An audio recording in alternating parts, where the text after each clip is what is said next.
welcome to the Star Wars The Last Jedi spoiler discussion. I am joined today by my good friend Justin, aka Jay the Bald Guy. What's up, guys? How are ya? This is the part of my channel where we're going to be talking spoilers. We're going to be spoiling the crap out of this movie, so if you haven't seen the movie yet and you've come to the wrong review, stop now. I'm warning you now. This is not the review you're looking for. I do have a spoiler-free review on my channel, which running through in my head, I'm guessing will be the video before this one. So yeah, if you haven't seen it and you want to know what I thought, go along to that one. But if you've come for spoiler talk, this is where it's at. Yep. So here we go. All right. So for starters, Jay the Bald Guy, what did you think of the movie? Oh, I'm actually glad that we've had a couple of days to sort of like digest the movie. Mm-hmm. It's 2.5 hours. It's a massive movie. So much happens in it, both action, spectacle, and also character-wise. The whole movie is just total popcorn. It is very entertaining. It's exciting. It's funny. It's... what's the word? Polarizing is another great word for it as well. I know, I cannot believe how many people are disliking this movie. Like, you know, there's been a lot of polarizing movies this year. Like Mother, for instance, was a big one. Off the top of my head, I can't exactly remember, but there's been a lot of movies this year. But probably War for the Planet of the Apes was another polarizing one as well. Yeah, but you know, in a lot of cases, particularly Mother, I can always understand why people didn't like it. And I'm like, hey, look, I totally get it. You know, like you didn't like it for these reasons. Yeah. This time around, I'm having a really hard time understanding why people don't like this movie. I mean, yeah, there are flaws, but you know, some people are just like spitting so much venom at it and saying it's the worst movie ever made and all this sort of stuff. You're right. It's sort of, there's a difference between not liking a movie because it doesn't entertain you, or maybe sometimes people bring the wrong thing to a movie and just don't get the same vibe as everybody else. But for some reason, people have been going nuts on social media, just really hating this movie and been trying to figure out why. And obviously, in hindsight, having seen the movie, I mean, the film's not perfect, but at the same time, I don't understand why people are going so nuts in hate for this. The only thing I can think of is because it's so different. I mean, this was unlike any other Star Wars film that we've ever seen before in terms of the way the story was told, the filmmaking techniques implemented in it. There's so many things that were different. And maybe that is putting people off, you know? Maybe it is, yeah. But at the same time, I think it's very refreshing that it's going in a different direction. I mean, we've all used that term before. Naturally, a lot of people are referring cues from this film to Empire Strikes Back. I get it. But at the same time, for those of you who maybe haven't seen the film, why are you still watching this review? Go and watch it. But at the same time, it's not the Empire Strikes Back. It's taken emotional moments from it, but unlike The Force Awakens, it's not trying to be the Empire Strikes Back. Yeah. And I think what the difference is now, I mean, you've got your franchise movies like your comic book movies, obviously your biggest example there. They've turned into crash, boom, bang films that aren't really, they're really quite shallow, and a lot of them are just being launch pads for another new character that's going to get their own movie later on. And to me, that's not entertaining. That's just cash grabbing. It's very shallow. It's not exciting. Whereas this film, it goes the extra mile. It goes to character depths that are unexpected. There are a lot of conflicted characters in this film. To go into some, like, you know, you've got Kylo Ren, who is called out by Snoke for being a petulant child behind a mask. So basically, he's conflicted about, what do I have to do to be evil? You know, and just be against my family so much. What do I have to do? So he's conflicted about that. You've got Leia, who's conflicted about going up against her son, you know, as an enemy and trying to, you know, restore peace. But in order to do that, Kylo Ren has to go. And it's like, well, there's that confliction. And then the ultimate conflict inside Luke, of course. Exactly. Wrestling with this whole thing of, you know, what happened in the past and, you know, how it basically, you know, he was responsible for destroying the Jedi Order and all that sort of stuff. And so guys, that's what's called character development. This is what characters have to go through to evolve and make the films better. So for the haters, guys, suck it up. It's either characters that you can invest in or shallow popcorn entertainment crap that is just forgettable the minute you leave the cinema. All right, so look, in terms of let's get into spoiler talk about the scenes in the movie and stuff that I couldn't talk about in the well, the first thing we've got to talk about is the anticipation of what will Luke do with a lightsaber 2 years after Rey is standing there 3 feet in front of him holding this lightsaber. What will he do? What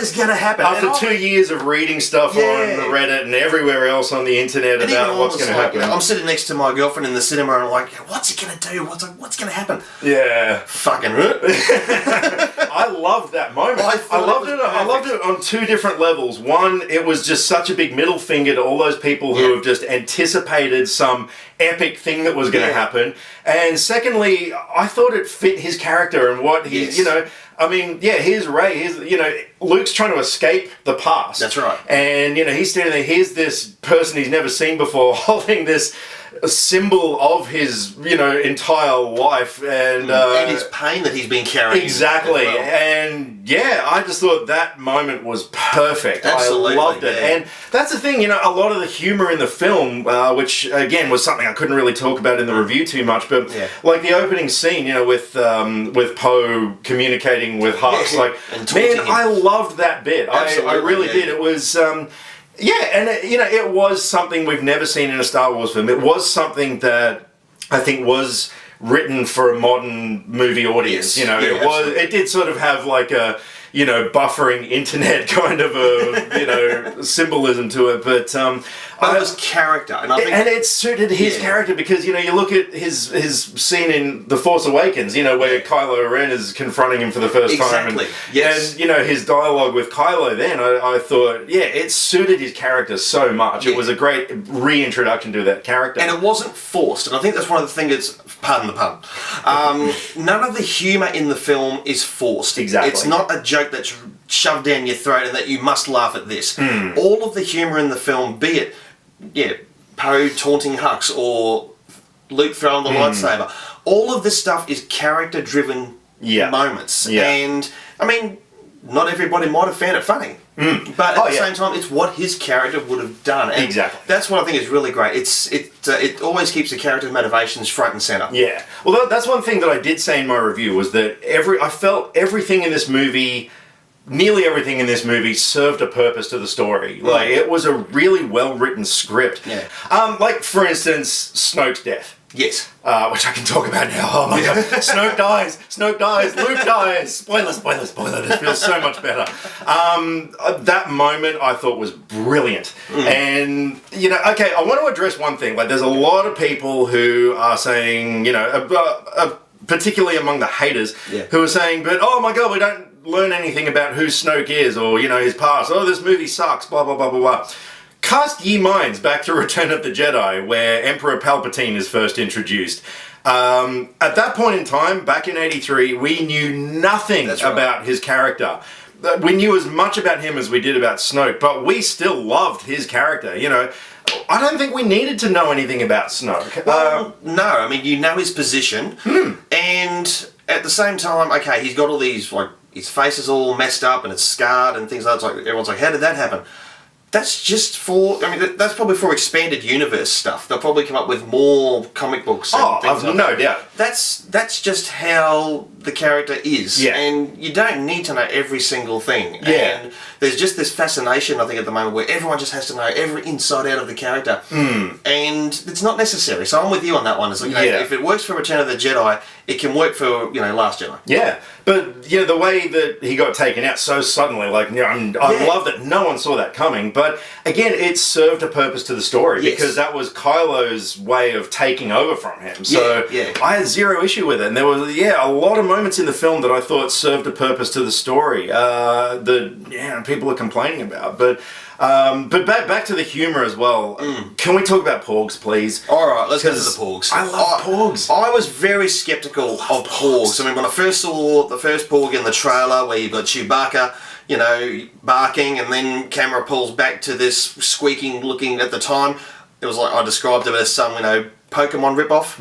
I had no idea which way they were going to go. I thought, is it going to be Ewoks all over again, or are they going to do it right? And oh my god, well, for me anyway, they did it so right because they didn't make these things. Well, they didn't really make them characters. They weren't front and center in the story. They were just. I mean, that first time you see them with the, Luke's lightsaber and one of them sort of jumping up and down on the... Tap on the power button. Yeah, the other one's looking down the middle. Yeah, my God, that was so funny. And again, it was humour that worked. Yeah. But the highlight for me was definitely Chewie, picking up his... what looked like a barbecue chicken and, looking down and seeing this family of porks. That was so hardcore. And that whole scene, I loved it. It was so freaking funny. It reminded me of when Puss in Boots turns on the cat's eyes. Right, yeah. And just disarms his enemies and then just goes full tilt. I was almost waiting for the Porg to go after Chewbacca. Which I'm glad they didn't. Yeah. But just seeing all the Porgs, nesting in the Falcon, setting up nests and stuff, I thought that was so good. And I think that was great too. It's it's stuff that was show, don't tell. It didn't need to be explained. It's just stuff you saw and you either enjoyed it or you didn't. But... I just thought they were great. I mean, I'm a fan of Porgs as well. Oh God, I'm ready to go and buy every bit of Porg merchandise I can possibly find. Seriously, I'm getting a Porg T-shirt. There's just no question about it. I just want to get a barbecue chicken, ram a stick through it, and just pretend I'm eating a Porg. I want a Porg inside me. There you go. Hashtag that, people. God, so many other Yoda is back. Yoda, it was good to see Yoda, and that was a surprise. It was. Totally. Holy shit, where did this come from? If you look on IMDb, it's funny because Frank Oz is listed as Yoda, but luckily, I never looked at the cast listing on IMDb. But on the same, man, that scene was arguably my favourite scene in the film, and mainly because they used the old school puppet Yoda. Yes. And just the interaction with him and Luke just had such an Empire Strikes Back nostalgia vibe to it. It just brought everything back, and I just felt comfortable watching that moment. Yeah, I really did. It was just like we're back on Dagobah after all these years. And Luke, the way they wrote his character, I thought they really adhered to elements of what he used to be like, but also, now if there was any character who could help Luke with a turning point, who better than Yoda? Yeah. He was the character who helped him become a better Jedi, despite his foolish arrogance in Empire Strikes Back. But he's facing a similar sort of emotional conflict in this film. Yeah. So who better to break him out of that funk than his trainer? Yeah, exactly. And I love the whole point of that scene. One friend of mine was sort of I didn't like the fact that Yoda was able to summon lightning down to burn the tree and everything, but he's at a higher level now. Yeah, so... but not only that, for me, I didn't even really register that. To me, it was about, what that scene was trying to tell us, about how books and stuff, it's, that's not what life is about, you know, and so I really loved that scene. Which really went with that theme of let the past die. Yeah, oh, exactly. And that was such a predominant theme in the whole thing. Like, you look at, even 3PO and R2, they weren't used that much at all. No. 3PO was just kind of, walking around, delivering a bit of exposition. R2 was in there for a couple minutes. Yeah, I did like what he did, with the old hologram and everything. I thought that was nice. It wasn't just like fan service, hey, look at point. Yeah, exactly. And I like Luke's reaction to it and everything, that was a cheap shot. But this whole thing, is about passing it on to a new generation. Even at the end, because to me, this is what I think Episode 9 is going to be about. I think, we've seen this new generation of Force-sensitive kids. Yeah.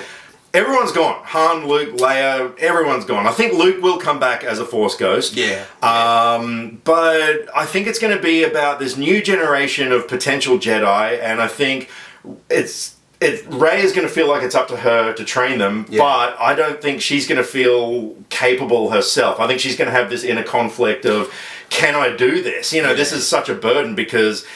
she didn't really have a lot of training at all. Well, no. Honestly, no, she didn't. Half of it, let's face it, she did it by herself. Yeah, exactly. But I think we're also going to have Kylo Ren on the other side, going, Force-sensitive kiddies, come to me, I will train you myself. He's a lollipop. Yeah, exactly. Do you want to see my van? Yeah, free candy. So I think that is what 9 is going to be about. I think, I don't really like speculating. I went into Episode 8 without any preconceived idea of what it was really going to be about. Which was the best way to do it. Yeah, exactly. Because I'm just not one of these people that likes to think too far ahead and then embarrass myself with theories about how Snoke was Ezra from Rebels, or you know, Rey's parents were, you know, she was she was the granddaughter of Obi-Wan who had a drunken night with C-3PO and blah blah blah blah blah. You know, and that's another thing. Rey's parents. Yeah, let's talk about that.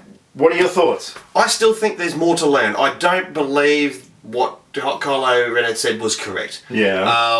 I still think there's a little bit more to discover. The only reason I think that is because if she came from nothing, and if her parents came from nothing, if that is all correct what he said, why put her in hiding?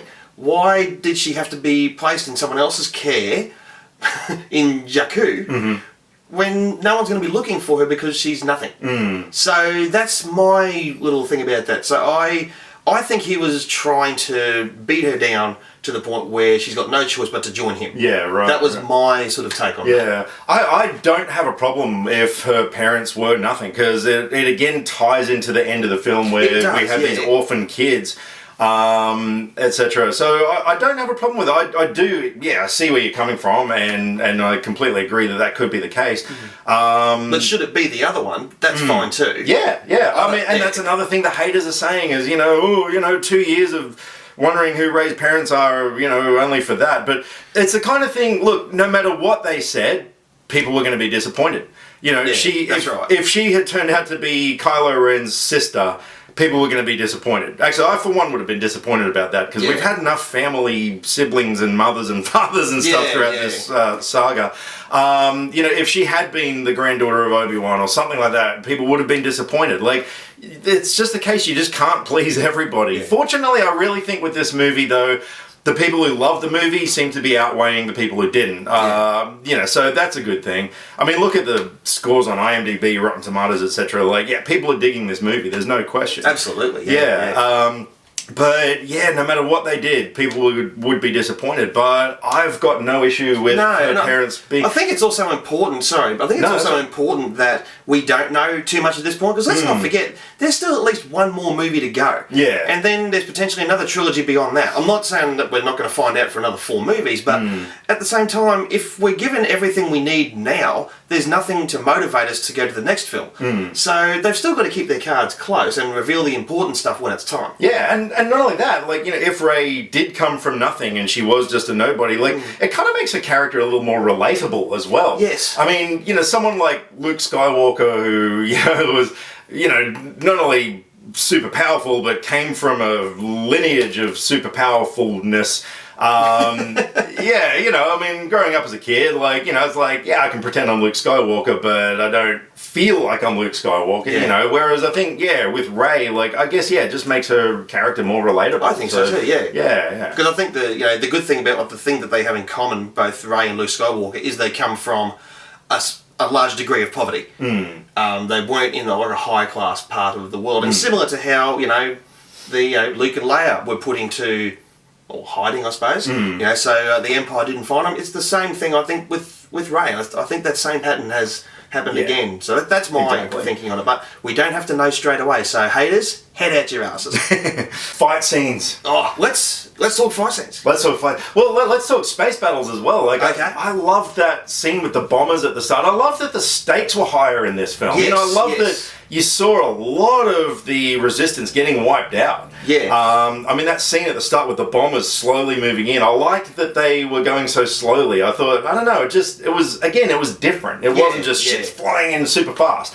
I like what we saw with Poe in the X-Wing, doing that sort of, sudden turn in mid-air and stuff. Yeah, that was basically his version of a 180 with a park brake. Yeah. I dug it, man, but that whole scene with the bombers I thought was so cool. I like that scene where Rose's sister Paige, was kicking the thing, trying to get that that detonator, down. Like, when it did and it goes past her and you think, oh no, she's missed it, and then you just see that hand come out. Loved that, everything about that scene. It was an exciting way to open the film, and like you say, things went to shit. Yeah. And okay, that's a la Empire Strikes Back there, and from the snow battle, but these things have to happen in a second act, of a trilogy. It doesn't matter, which ones it is. Things have to go to shit for your heroes. Yeah, but it set up the premise, the whole plot so well with that slow chase. Like, it was the longest chase scene in history. Yeah. But I love that it was a plot we hadn't seen in a Star Wars film before. I dug that. I actually, that whole opening space battle, it even... there's a lot of things that sort of hark back to other elements of previous movies. That actually gave me a Revenge of the Sith kind of a vibe in that start. I get that. Yeah, which I as much as I'm I don't really like the prequels that much, I did kind of like that it had that similar kind of a feel to it. No, I get that. Yeah, but I mean, all the other, that bit with Laura Dern's character, Admiral Holdo, just hauling ass through the main ship, towards the end. Oh, that was so good. Yeah. It just looked amazing. And so did she. She looked bloody amazing. Yeah. She was good. Really good. She was good. I liked, the dynamic of her character, especially the whole mutiny scene, with Poe and his small band and everything. Yeah. Again, stuff we haven't seen before, but it worked so well. But, back to the fight scenes. Okay, let's talk about the Praetorian Guard fight with Rey and Kylo. That came from nowhere. That was just that whole build-up to me was reminiscent of Return of the Jedi, with Darth Vader bringing Luke to the Emperor. Same thing, Kylo Ren bringing Rey to Snoke. And then that moment where you just see that, Ren is turning the lightsaber towards Snoke, you think, this is going to go one of two ways. Either he's going to successfully kill him, or Snoke is ahead of him. Yeah. Which is, I guess part of me was hoping for that, but, so be it. But that part where just Snoke is wiped out and then they work together against the guards. I like that they were working together. It's shit, okay, this is where are we going to go from here? But I get it though, because each of them wanted to sort of, get the other one on their side. Yes. So, that was so interesting. But the way that scene was choreographed, the way it was shot, awesome. It almost reminded me, something maybe out of Kill Bill or a samurai film or, something like that. There's a lot of samurai cues in that and further beyond. Yeah. And even Rey's training on Arcto or Archto? I don't know. Throw it over to you guys. Is it Arch or Arc? Comment below. Even there were a lot of moments on there that sort of had a Akira Kurosawa sort of a vibe to them. It's that lone warrior style. And the setting and everything. It was really, really well done. And a lot of samurai influence, especially at the end with Luke and a lot of samurai influence there. But that one scene, and especially that end where she tosses the saber and he just zoom. I mean, that got a round of applause from the audience we were in. It was just that moment was shit. Yeah. It was just the perfect way to end that scene. It was really awesome. Absolutely. This one's going to be tough. Let's talk Carrie Fisher. Oh okay. I thought she was brilliant. Yeah.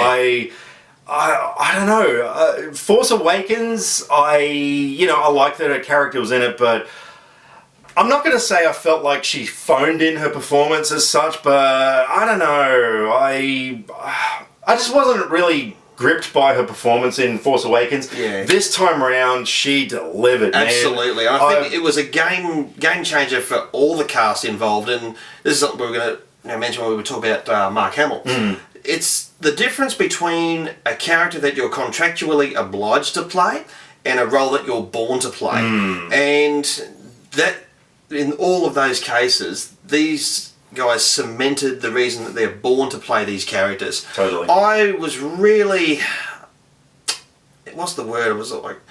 I was excited, but at the same time I was bittersweet and then sometimes sad for watching Carrie Fisher on screen. And that moment where the ship control room is shot at and she's exploded into space, I thought, okay, this is how they deal with that. But it begs the question, how are they going to write her out? Because, I too thought that once that control room blew up and she was drifting in space, but, even when they sort of brought her back in and everything, I thought, okay, she's going to be unconscious for the movie and then she's going to, die at the end or something like that.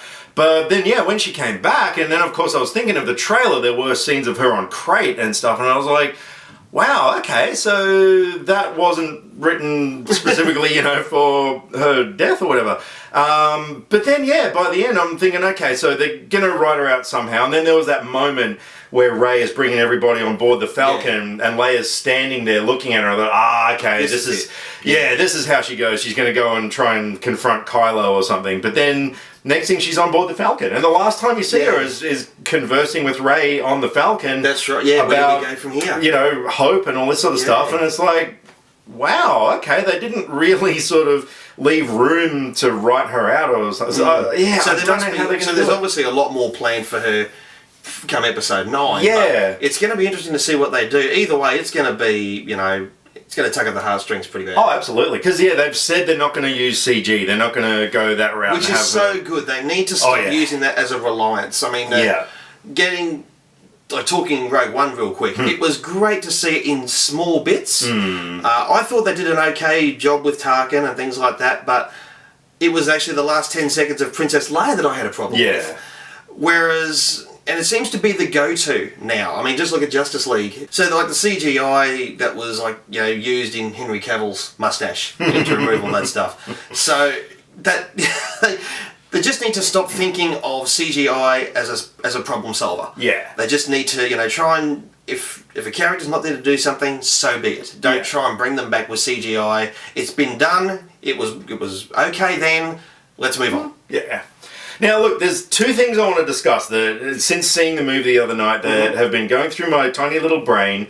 There's two things in this movie that we've seen in every other Star Wars film, except Rogue One, that we didn't see in this one. Okay. One, a one-on-one lightsaber duel.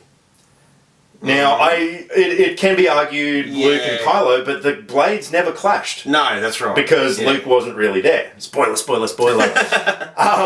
And the second thing that it took me 2 days to realise that we never saw in this was the line, "I've got a bad feeling about this."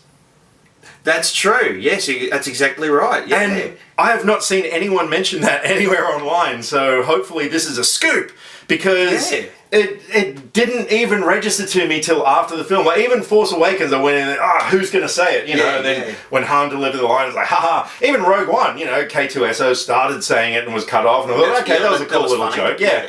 This time round, it doesn't happen. No one said it. I feel a little robbed about that, I've got to say. I think there are, as fresh as the new approach is, I think you've still got to keep your You've got to have the staples, exactly. And, I'm with that. And the fact that I've gone through it and missed that. Yeah, now I've just ruined the movie for you. You're going to bring it down to a 4 out of 10 or something because it didn't have I've got a bad feeling about it. Well, we know who to blame for that, don't we? Thank you. No, look, I don't care. So that was two things. Okay. The lightsaber fight I can live without. That's cool. Okay, because it wasn't about this massive build-up at the end, to go one-on-one. And maybe it was the fact that people were expecting a lightsaber battle that they decided to just twist it a little bit and do something different. But the fact that, a key line like, "I've got a bad feeling about this," that's... Yeah, I've ruined the movie for you and a lot of people. That's opened up a new wound. Yeah, absolutely. I'm sorry. Oh, well, I'm not really, because, I've got to bring this to everybody. I've got to make people aware. Let's talk Mark Hamill. Okay, I don't mind doing that. All right. Yeah. Childhood hero. I mentioned before about characters that people are born to play as opposed to a contractual obligation. At first, Mark Hamill was disagreeing with Rian Johnson's approach to how Luke was going to be in this film. I think that, I'm glad that he just sucked it up and got on with it. Because I can't imagine anything else for Luke to do in this film than what he did and what he went through. Totally. And the arc that he came around to being at the end of the film. He's hurt, he's bitter, he's got every reason to hide from the world. And the fact that, he's compelled to come back to... make an effort to bring peace back. Yeah. That's a great arc. It is. It's wonderful. And the fact that it was happening to somebody who was once so optimistic. Luke was a positive person. He had dreams, he had goals, and he had passion. Come Force Awakens, it's all been stripped, and it took Rey giving him back this element of torture, really, into his past. It took that as a stepping stone for him to come back and to be able to not so much finish what he started, but to repair what went wrong.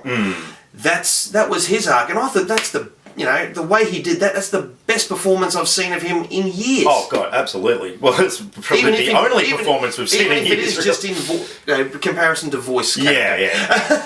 Yes. Now, before I get into this a bit further, I have changed my shirt. Yes. It's a hot day on the Gold Coast. You're not seeing things. No, this room, like, as much as I love it, it is really hot, and I just noticed that I was perspiring a little bit. So I do apologise about that. I now have a nice dark shirt, so you won't have to put up with that. Look, I'm not 100% sure if I like the way they had Luke go out in this film. Yeah. I do get that. Like, I had no problem with him dying. That was fine. The only thing that for me, okay, you look at, like, Yoda was old and sick and tired, and so that's fine. Obi-Wan sacrificed himself, like, all this sort of stuff. Whereas Luke was just kind of like, drop the mic, peace! He's out of there. I get that he had exerted himself physically to, manifest his projection to fight Kylo. Yeah. I like the fact that, he did it to help them, to escape, etc. Like, there were a lot of things I did. Like, I love the poignancy of him sitting there with the two sons. Like, I mean, that was a beautiful moment. But I don't know. I just thought maybe they could have built it up a little bit more. So when he just suddenly disappeared, for me, it just felt a little bit too sudden. I don't know. And again, I mean, you hark back to Obi-Wan's line, if you strike me down, I'll become more powerful than you can possibly imagine. So I'm thinking, Luke's going to still be a badass in episode 9, just more transparent. But I don't know. There was just one little thing that I thought they could have done a little better. Or if there was just more... I mean, I think the reason why he gave himself over to the Force, obviously, he's had his confrontation with Kylo Ren. He's come to peace with the fact that he's not the last Jedi. And that despite his willingness to end the Jedi altogether, he still rediscovers a purpose for it. Yeah, and he redeemed himself in a way. That way. So I guess in that sense, his redemption was his way of finding peace, and then being able to give himself over to the Force was that redemption. Yeah. Maybe even if, like, they had done it in a way that after he projected himself and, exerted that much, if they sort of had shown him kind of, laying down, like, show him a little bit more, exhausted and weak. I know they did do that a little bit. He wasn't as exhausted. Yeah. I probably need to see it again. Like, I've only seen the movie once. But, I don't know. I just think they could have done that a little bit better. Another thing as well that detracted the movie a little bit for me was some of the language they used in the film.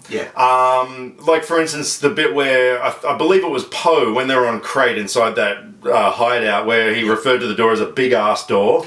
Yeah, that's not Star Wars lingo. Like, I it was cool. Like, even like Finn calls someone a bastard. Oh, did he? Yeah. Oh, I missed that. Yeah, he calls someone a bastard. Oh, wow. And I thought, I mean, I bought it as part of the film, whatever, but you still have to keep to your rules of what's in that world. Not only that, there was one bit, I can't remember the context of the sentence or whatever, but someone made a reference to God as well, and that was a little bit weird for me. I sort of thought, okay, like, I have no doubt. Well, it just sort of got me thinking for a sec about how the fact that maybe in the Star Wars universe they do have gods and stuff. It's just something that's never been alluded to in any of the previous films. It's always been left in that realm of the Force. Yeah, that was kind of the religion. Yeah, that's right. And so when someone said something about God, where it was sort of like, oh, it took me out for a moment. There were just a few things a few modernisms, I think, that did take me out a little bit. And even the big ass door thing, I was sort of like, yeah, see, that to me doesn't feel Star Wars. That to me is like a popcorn line. Yeah. It's like, they could do better than just big ass door. Yeah, exactly. What else? What were your thoughts on Captain Phasma? Where do I fucking begin? At the start. I don't know what it is, but Captain Phasma twice now has been significantly underused.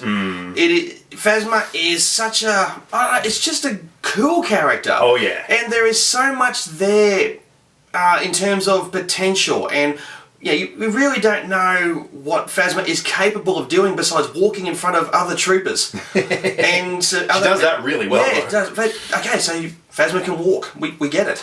But there's no there's just nothing to invest in, and I'm sure that there is. We just need more time with Phasma. Yeah. And, I mean, the use in this film was what we did get, I thought was excellent. But, come on, we can't just get, like, these little 2-3 minute grabs movie after movie. Surely there's more to Phasma than that. Yeah. You know? I totally agree with you. Like, yeah, I mean, but... On the other hand, there were a lot of characters in this film, you know. It would have been difficult to juggle all of them, but and see, this is where this brings up a good point. I mean, talking about like large characters amounting to a large runtime, etc.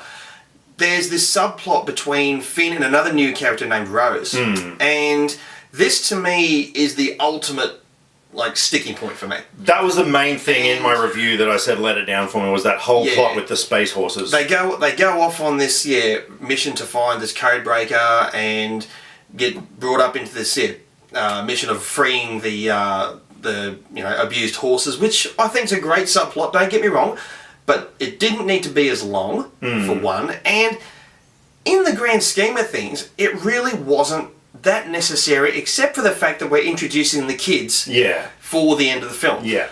But we didn't need like nearly a 20-25 minute piece of the film, which almost felt like a spin-off. Well, actually, one friend of mine, Fraser Jubb, who's another movie reviewer whose channel you should check out because he's awesome. Plug. He put it best. He said that sequence felt to him like an episode of Star Wars Rebels. Yeah. And I never thought about it like that, but once he said that, I was like, man, you nailed it. It really felt like an episode of Rebels to me. And yeah, I don't know. Like, it just...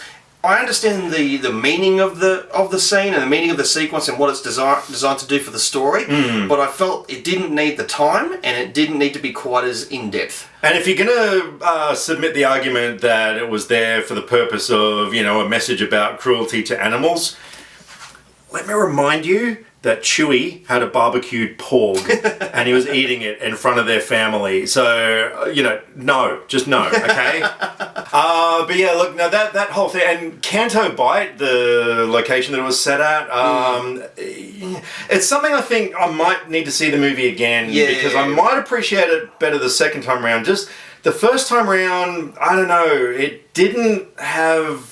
It was not enough of a Star Wars sort of a vibe to it. It sort of felt... To me, it was another more polished version of the cantina scene. Yeah. That's what I got from that. And a missed opportunity for a Lando reference. My God. Yeah. One of the main characters in the original trilogy who... If they're not going to bring him back, at least reference him somewhere. And I was just keeping an eye out in this casino for like a slot machine, you know, called Lando's Lucky Charm, or, you know, whatever, posters of Lando on the walls. The casino could have been called Calrissian's. You know, something like that. Yeah, exactly. But there still has not been any reference to Lando. If he comes back in episode 9, that's going to get a standing ovation. Awesome. I think it would too. Yeah. Like the last of the old brigade in a way. But hashtag bring back Lando. Yeah, actually, let's do this. So yeah, look, the whole Canto Bight scene. It just felt out of place. It did bite. The tone of the movie, shifted and What did you think of the character of DJ, played by Benicio del Toro? Hard to say. Yeah. Hard to say. It was okay that he was in it, but like how Lando was introduced in The Empire Strikes Back, he suddenly got an arc and he saw the errors of what was going on and came good. I didn't expect that for this character, but he was also just too throwaway. Yeah, exactly. And he was like, here, served a quick purpose, out he goes. Sort of brought no weight to Finn and Rose's mission to begin with. Exactly. So I did feel a bit, well, not cheated, but, you know, just shortchanged. Yeah, I thought, his character was a bit disposable. Again, you know, it was one of those things that served a purpose to the story. There's no question about that. But... yeah, it was kind of like, you know, there he is, okay, he's turned on them, and then he was just gone, you know? That's right, it's all like, oh, okay, so his main purpose was really just to rat them out. Yeah, exactly. What were your thoughts on BB-8 controlling the ATST to, like, help our heroes escape? Because that's another thing I've heard two different opinions on. You just got to roll with it. See what he did there. No, but seriously, it's just one of those character moments that, you know, it's one of many throwaways that have come through all the Star Wars movies. I mean, I don't think neither here nor there of it. I thought it was great. I loved it. Look, it to was me, fine. I thought it was something BB-8 would do. I had no problem with it whatsoever. Yeah, it was a little silly, I guess, but not enough that it took me out of the scene or anything. No, I don't think so. Yeah, and I love that bit as well earlier where he's trying to fix Poe's X-Wing, and I like that shot actually where you see him go down into the X-Wing. Into the actual body. Yeah, I love that where he tries to plug the thing, and then there's another one, and and then it cuts away, but then you cut back to the shot of him with They're all there. oh man, I love uses that. his whole head. Yeah. No, that was so awesome. Again, BB-8, I loved him in The Force Awakens. Yeah. I love him no less after this movie. That's for sure. How many memes are we going to see now? There's going to be two popular memes that are going to be made of this. Firstly, is the one of Luke throwing the lightsaber. Oh yeah. Stuff like, how's your week? That sort of shit. And the other one will, it'll be something like, when bitches be hating or something like that. It'll be Luke just brushing his shoulder. That'll be the other one. There's going to be memes all over the show. Yeah, that moment, that was the second round of applause that the movie got from our audience. That for me was the same as Han saying, I know. Yeah, in Empire. That was it was just a pure character moment, and I just loved it. I thought it was a fantastic moment. Absolutely. So in terms of other characters, Finn. He's back. Finn is back. I loved his introduction. It was a great introduction. That was for him, and a lot of people have dissed that. I've really took the strips off that, but it's like, guys, come on. We can't have this much friggin' hate in the world. Jeez. Okay, it was a funny introduction. Yes, he was wearing a suit that was like trying to keep him resuscitated and hydrated. Yeah, a colostomy bag suit. He got up and it was leaking. Yeah.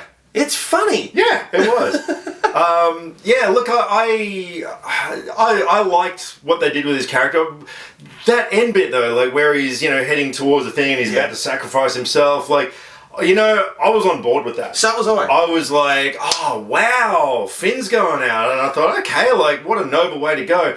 I'm not 100% sure on Rose, suddenly coming in and bashing his speeder thingy out of the way. And I did like that line, I'm totally paraphrasing here because I can't remember, about, saving the things that we love or, whatever, instead of whatever she said. Yeah. I just remember at the time thinking to myself, wow, that's a really cool line. Yeah. But I don't know. I would have been fine with him going out like that. I thought it was a great character arc for him that was ongoing from The Force Awakens. Obviously, there was that moment where he saw what he was doing for the First Order was wrong, changed his ways, but he's always carried that fear of the First Order with him to the point where he's just always running. And again, even trying to leave throughout Last Jedi, and Rose convinces him to stay, or he just does stay.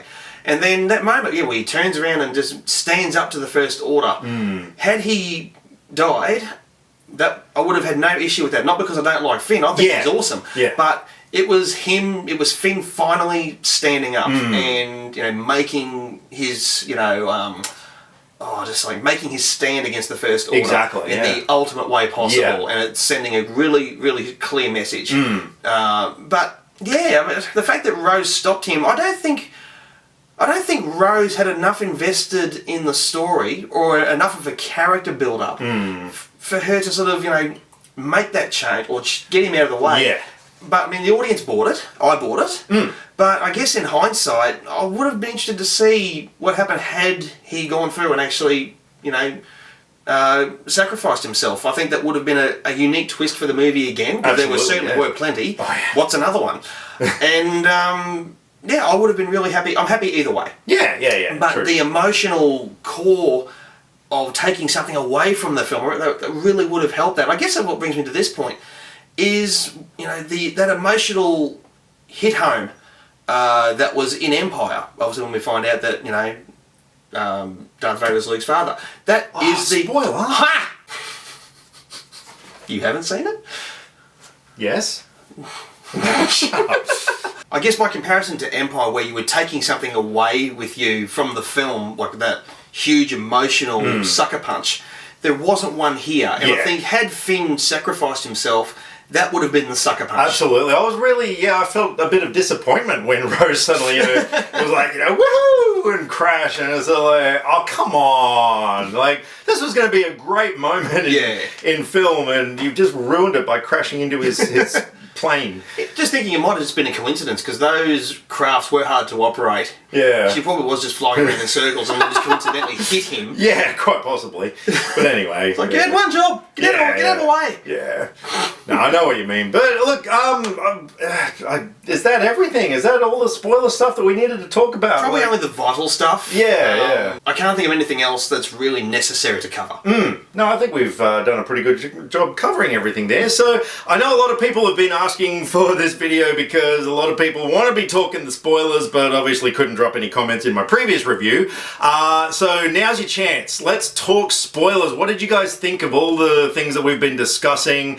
Let's hear some of your theories about episode 9. Let's just hear what you think. So thank you very much for joining me on this video. That was an absolute pleasure having you aboard my new set. This is so lovely. This is an awesome set. It's so much better not being like squashed up next to you on a couch, I've got to say. No offense, but yeah, this is a lot more comfortable and less gay. But shut up, I voted yes. Anyway, look, yeah, so by all means, leave some comments. Go and check out Justin's channel. He doesn't quite upload reviews as often as I want him to because his reviews are so freaking good. But you know, maybe if he gets more subscribers, maybe that'll encourage him to quit his day job and just do YouTube. But there are more coming, that's for sure. I've still got my best of 2017 to come. Yes, all 3 movies that he saw. That's not true, there was 4. Oh, well, there you go. His top 4. Yeah, so without further ado, we're going to get out of here. Thank you very much for sticking around because I'm sure this video is going to be extremely long. We've just been sitting here for, I don't know, an hour and a half or so doing this with moments of stopping the camera because it was overheating and stopping me because I was overheating. You had to change his shit. Exactly. So, Merry Christmas. Yes, Merry Christmas. So, Last Jedi, let us know what you thought. Drop some comments either here or on Facebook. All the social media links are in the description below because we like to talk about movies and we would love to talk about movies with you. Catch you next time. God, we're dickheads. Click subscribe to stay up to date with all the latest movie reviews. Skynet will be taking over any day now, so what have you got to lose? Nyah.